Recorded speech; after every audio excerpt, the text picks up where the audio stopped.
राधा कृष्ण चरण कमलेभ्यो नमः। श्रीमद्भागवतम 66वां अध्याय 10वां स्कंद। जय राधा राधा जय राधा जय श्री राधा। जय कृष्ण कृष्ण जय कृष्ण जय श्री कृष्ण। जय कृष्ण जय श्री कृष्ण। सच्चिदानंद रूपाय विश्वयुत्पत्त्याद हेतवे तापत्रय विनाशाय श्री कृष्णाय वयं नुमः। वसुदेव सुतम देवम कंस चारूरमर्दनम देवकी परमानंदम कृष्णं वंदे जगद्गुरुम्। अथ षट्षष्टितमो अध्यायः। पौंड्रक और काशीराज का उद्धार। श्री शुक उवाच नंद ब्रजम गते रामे करुषाधिपति नृप वासुदेव अहमित्यज्यो दूतम कृष्णाय प्राहिणोत।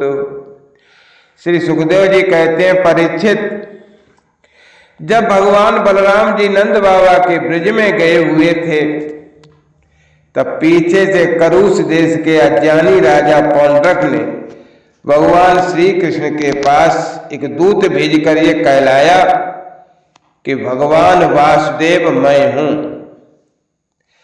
मूर्ख लोग उसे बहकाया करते थे कि आप ही भगवान वासुदेव हैं और जगत की रक्षा के लिए पृथ्वी पर अवतीर्ण हुए। इसका फल यह हुआ कि वो मूर्ख अपने को ही भगवान मान बैठा।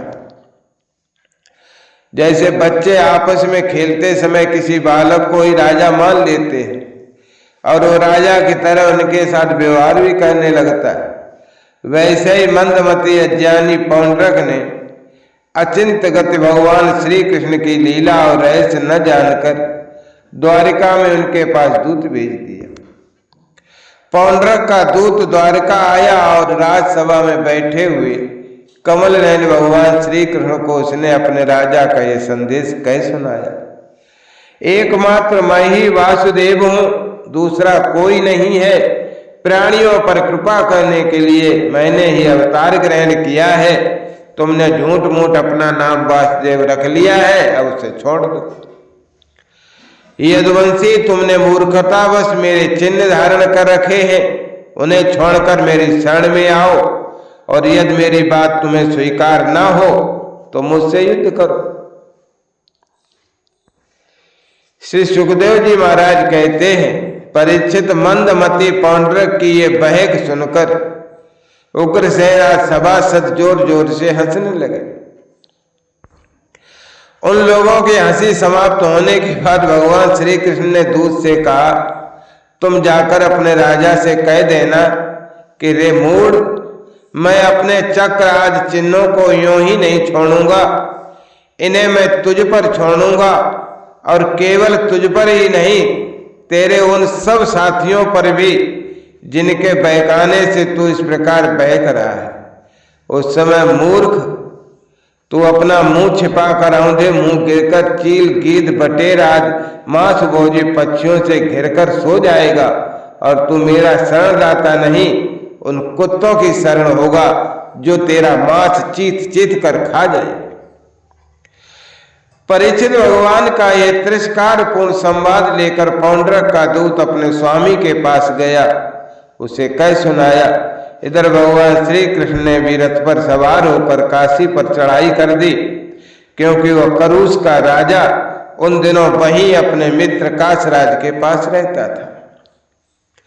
भगवान श्री कृष्ण के आक्रमण का समाचार पाकर महारथी पौंड्रक भी 2 अक्षौणी सेना के साथ शीघ्र ही नगर से बाहर निकल आया। काशी का राजा पौंड्रक का मित्र था, अतः वह भी उनकी सहायता करने के लिए 3 अक्षौणी सेना के साथ उनके पीछे पीछे आया। परीक्षित, अब भगवान श्री कृष्ण ने पौंड्रक को देखा। पौंड्रक ने भी शंख, चक्र, तलवार, गदा, सारंग, धनुष और श्रीवत्स का चिन्ह आदि धारण कर रखे थे। उसके वक्षस्थल पर बनावटी कौस्तुभ मणि और बनमाला भी लटक रही थी। उसने रेशमी पीले वस्त्र पहन रखे थे और रथ की ध्वजा पर गरुड़ का चिन्ह भी लगा रखा था। उसके सिर पर अमूल्य मुकुट था और कानों में मकराकृत कुंडल जगमगा रहे थे। उसका यह सारा का सारा भेष बनावटी था, मानो कोई अभिनेता रंगमंच पर अभिनय करने के लिए आया हो। उसकी वेशभूषा अपने समान देखकर भगवान श्री कृष्ण खिलखिलाकर हंसने लगे। अब शत्रुओं ने भगवान श्री कृष्ण पर त्रिशूल, गदा, मुदगर, शक्ति, रिष्टि, प्रास, तोमर, तलवार, पट्टिस और बाण आदि अस्त्रों से प्रहार किया। तो प्रलय के समान जिस प्रकार आग सभी प्रकार के प्राणियों को जला देती है, वैसे ही भगवान श्री कृष्ण ने भी गदा, तलवार, चक्र और बाण आदि शस्त्रों से पौंड्रक तथा काशीराज के हाथी, रथ, घोड़े और पैदल की चतुरंगनी सेना को तहस नहस कर दिया। वो रणभूमि भगवान के चक्र से खंड खंड हुए रथ, घोड़े, हाथी, मनुष्य, गधे और ऊंटों से पट गई। उस समय ऐसा मालूम हो रहा था मानो वह भूतनाथ शंकर की भयंकर कीड़ा स्थली हो। उसे देख देख कर सूरवीरों का उत्साह और भी बढ़ रहा था। अब भगवान श्री कृष्ण ने पौंड्रक से कहा, रे पौंड्रक, तूने दूत के द्वारा कहलाया था कि मेरे चिन्ह, अस्त्र, शस्त्रादि छोड़ दो, सो अब मैं उन्हें तुझ पर छोड़ रहा हूं। तूने झूठ मूठ मेरा नाम रख लिया है, अतः मूर्ख, अब मैं तुझसे उन नामों को भी छुड़ा कर रहूंगा। रही तेरी शरण में आने की बात, सो यदि मैं तुझसे युद्ध न कर सकूंगा तो तेरी शरण ग्रहण करूंगा।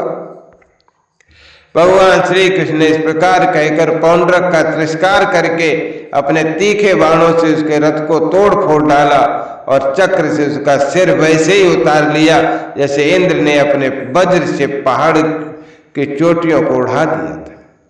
इस प्रकार भगवान ने अपने बाणों से काश नरेश का सिर भी धड़ से अलग उड़ा कर काशीपुरी में गिरा दिया, जैसे वायु कमल का पुष्प गिरा देती।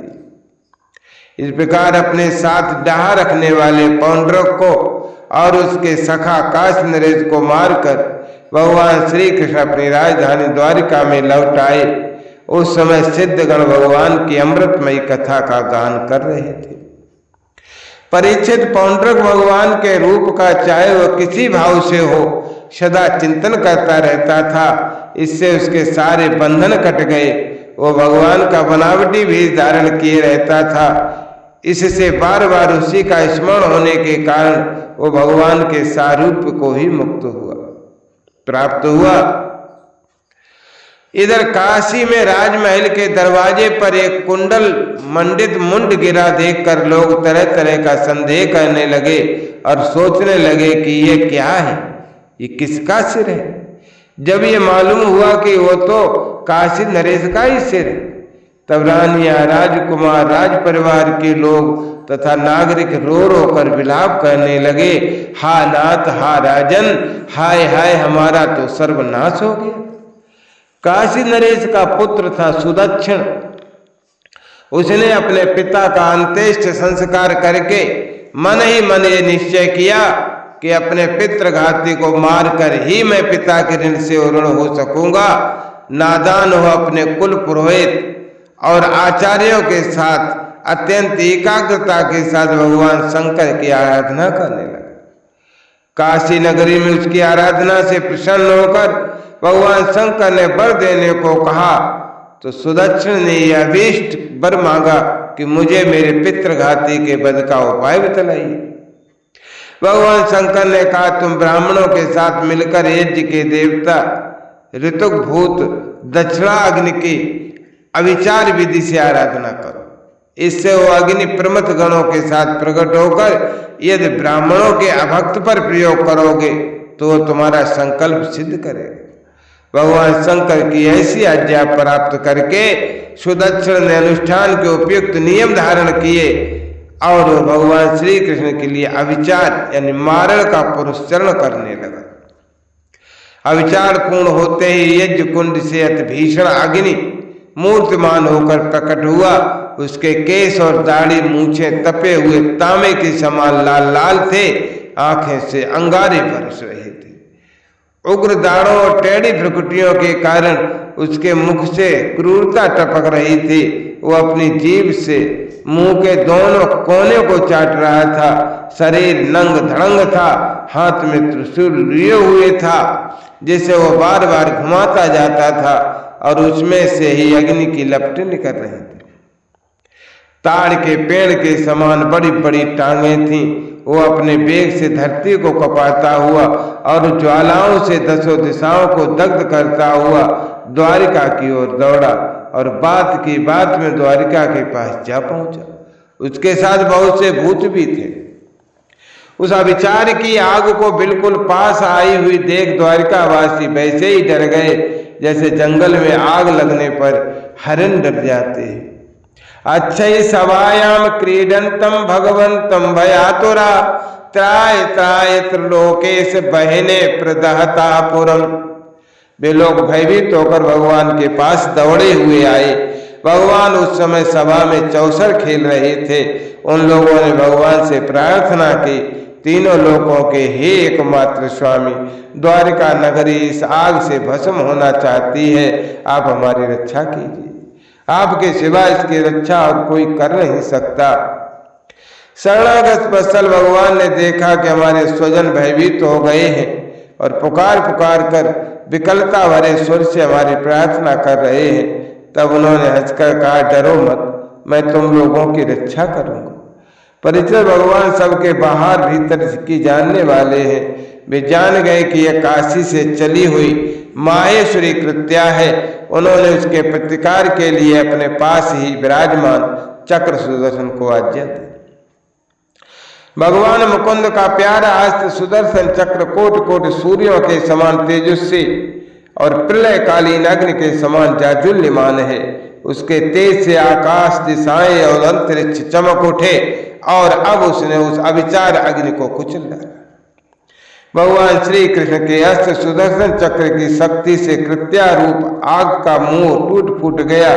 उसका तेज नष्ट हो गया, शक्ति कुंठित हो गई और वह वहां से लौटकर काशी आ गई तथा उसने ऋतुज आचार्यों के साथ सुदर्शन को जलाकर भस्म कर दिया। इस प्रकार उसका विचार उसी के विनाश का कारण हुआ। कृत्या के पीछे पीछे सुदर्शन चक्र भी काशी पहुंचा। काशी बड़ी विशाल नगरी थी। वो बड़ी बड़ी अटारियों और सभा भवन, बाजार, नगर द्वार, द्वारों के शिखरों, चार दीवारियों, खजाने, हाथी, घोड़े, रथ और अन्नों के गोदाम से सुसज्जित थी। भगवान श्री कृष्ण के चक्र सुदर्शन ने सारी काशी को जलाकर भस्म कर दिया और फिर वह परमानंदमयी लीला करने वाले भगवान श्री कृष्ण के पास लौट आए। जो मनुष्य पुण्यकीर्त भगवान श्री कृष्ण के इस चरित्र को एकाग्रता के साथ सुनता है अथवा सुनाता है, वो सारे पापों से छूट जाता है। इस श्रीमद्भागवते महापुराणे पारमहंस्याम संहितायाम दशम स्कंदे उत्तरार्धे पौंड्रकादि बधो नाम षट्षष्टितमो अध्यायः। जय राधा जय राधा राधा जय राधा जय श्री राधा। जय कृष्ण कृष्ण जय कृष्ण जय श्री कृष्ण जय कृष्ण जय श्री कृष्ण।